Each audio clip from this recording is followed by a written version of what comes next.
إن الحمد لله نحمده ونستعينه ونستغفره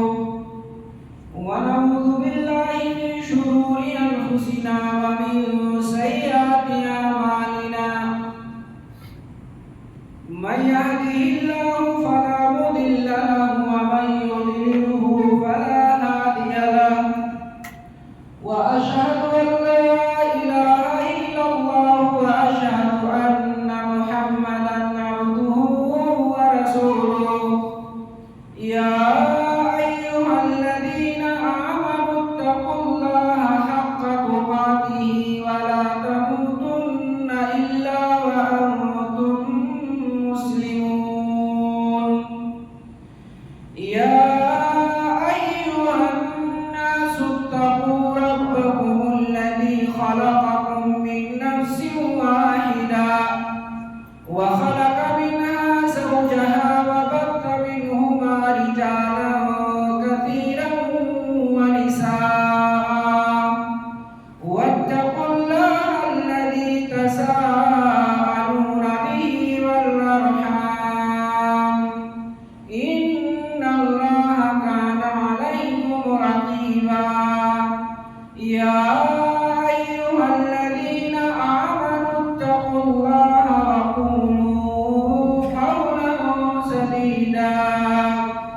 يصلح لكم أعمالكم ويغفر لكم ذنوبكم ومن يطع الله ورسوله فقد فاز فوزا عظيما أما بعد فإن خير الحديث كتاب الله وخير الهدي هدى محمد صلى الله عليه وسلم وشر الأمور محدثاتها وكل محدثة بدعة وكل بدعة ضلالة وفي رواية كل ضلالة في النار فأعوذ بالله السميع العليم من الشيطان الرجيم بسم الله الرحمن الرحيم واعتصموا بحبل الله جميعا ولا تفرقوا واذكروا نعمة الله عليكم إذ كنتم أعداء فألف بين قلوبكم فأصبحتم بنعمته إخوانا وكنتم على شفا حفرة من النار فأنقذكم منها كذلك يبين الله لكم آياته لعلكم تهتدون وقال النبي صلى الله عليه وسلم ذروني ما تركتكم فإنما هلك من كان قبلكم بكثرة سؤالهم واختلافهم على أنبيائهم فإذا أمرتكم بشيء فخذوا منه ما استطعتم وإذا نهيتكم عن شيء فاجتنبوه أو كما قال النبي صلى الله عليه وسلم صدق الله العظيم وصدق رسوله النبي الكريم ونحن على ذلك لمن الشاهدين والشاكرين والحمد لله رب العالمين.